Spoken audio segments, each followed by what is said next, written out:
Hi guys, welcome to Ammu vibes. இன்னைக்கு நம்மளோட overall ஹெல்த்தை இம்ப்ரூவ் பண்ணுறதுக்கு, நம்மளோட இம்யூனிட்டி பூஸ்ட் பண்ணுறதுக்கு, முக்கியமாக நம்ம ரொம்ப ஸ்லிம்மாக இருக்கிறதுக்கு என்ன மாதிரி ஒரு டிசர்ட் பண்ணலாம், ஒரு ஹெல்த்தியான ஒரு ஆப்ஷன் இருக்குது அப்படிங்கிறத பற்றி தான் நம்ம பார்க்க போகிறோம். இதுக்கு நான் என்ன எடுத்திருக்கேன் அப்படின்னாக்க பாதாம் பிசின். பாதாம் பிசின் இல்லைன்னாக்கா உங்ககிட்ட முருங்கை பிசின் இருந்ததுன்னா அதை எடுத்துக்கலாம், இல்லைனா பீச் ட்ரீ கம் இருந்ததுன்னா எடுத்துக்கலாம்.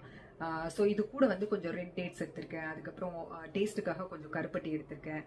ஸோ இது என்ன பண்ணணும்னாக்கா, அந்த பாதாம் பிசினை வந்து ஓவர் நைட் நம்ம சோக் பண்ணிட்டோம்னாக்கா அது ஒரு ஜெல்லி கன்சிஸ்டன்சிக்கு வந்துடும் நெக்ஸ்ட் டே. ஸோ இதை வந்து இது கூட அந்த ரெட் டேட்ஸையும் ஆட் பண்ணி கொஞ்சம் கருப்பட்டி ஆட் பண்ணி கொஞ்ச நேரம் பாயில் பண்ணால் போதும், உங்களோட டிசர்ட் ரெடி ஆயிரும்.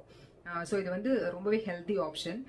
என்ன பெனிஃபிட்ஸ் அப்படின்னு பார்த்தோம்னாக்க, இந்த பிசன்ஸ்ல எல்லாமே வந்து நம்மளுக்கு கொலாஜன் அதிகமாக இருக்கு.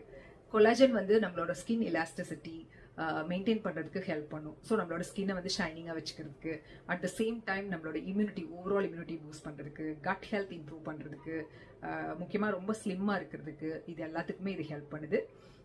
ஸோ நம்ம ஃபுட்டை சூஸ் பண்ணும்போது இந்த மாதிரி ஹெல்த்தி ஆப்ஷன்ஸ்க்கு நம்ம போகணும். வீட்லேயுமே குழந்தைங்க வந்து ஹங்க்ரியாக இருக்காங்க அப்படின்னாக்க பிஸ்கட்ஸு, குக்கீஸ் அந்த மாதிரி கொடுக்காம இந்த மாதிரி டிசர்ட்ஸ் எல்லாம் நம்ம கொடுக்கணும். கொடுக்கும்போது கண்டிப்பாக அவங்க வந்து ஹெல்த்தியாக இருப்பாங்க. நீங்களும் இதை ட்ரை பண்ணி பாருங்கள். தேங்க்யூ.